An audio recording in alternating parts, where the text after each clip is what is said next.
ಜನಶ್ರೀ ನ್ಯೂಸ್ಗೆ ಸ್ವಾಗತ. ನಾನು ನಿತಿನ್ ಮಂಜುನಾಥ್. ಶಿವಮೊಗ್ಗ ನಗರದಲ್ಲಿ ಬೀದಿ ನಾಯಿಗಳ ಹಾವಳಿ ದಿನೇ ದಿನೇ ಹೆಚ್ಚುತ್ತಿದ್ದು ಸಾರ್ವಜನಿಕರಲ್ಲಿ ಆತಂಕ ಉಂಟು ಮಾಡ್ತಾ ಇದೆ.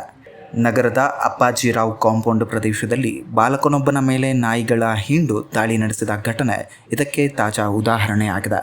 ಗಾಯಗೊಂಡ ಬಾಲಕನನ್ನು ಆಸ್ಪತ್ರೆಗೆ ದಾಖಲಿಸಿ ಚಿಕಿತ್ಸೆ ನೀಡಲಾಗ್ತಾ ಇದೆ. ಪಾಲಿಕೆಯಲ್ಲಿ ಪಶುವೈದ್ಯರ ಕೊರತೆ ಹಾಗೂ ಕಳೆದ 6 ತಿಂಗಳಿಂದ ಸಂತಾನಹರಣ ಕಾರ್ಯ ನಡೆಸದೇ ಇರುವುದರಿಂದ ನಗರದಲ್ಲಿನ 35 ವಾರ್ಡ್ಗಳಲ್ಲಿ ಬೀದಿ ನಾಯಿಗಳ ಸಂಖ್ಯೆ ಹೆಚ್ಚಾಗಿದೆ. ಇದರ ಪರಿಣಾಮವಾಗಿ ವಿಶೇಷವಾಗಿ ಪುಟ್ಟ ಮಕ್ಕಳು ಮತ್ತು ಶಾಲಾ ಮಕ್ಕಳು ನಿರಂತರವಾಗಿ ನಾಯಿಗಳ ದಾಳಿಗೆ ಗುರಿಯಾಗುತ್ತಿದ್ದಾರೆ.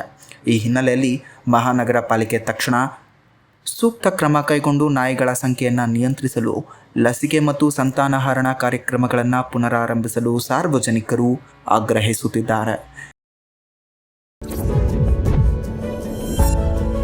ಇದೇ ರೀತಿಯ ನಿರಂತರ ಅಪ್ಡೇಟ್ಗಳಿಗಾಗಿ ನೋಡ್ತಾ ಇರಿ ಜನಶ್ರೀ ನ್ಯೂಸ್.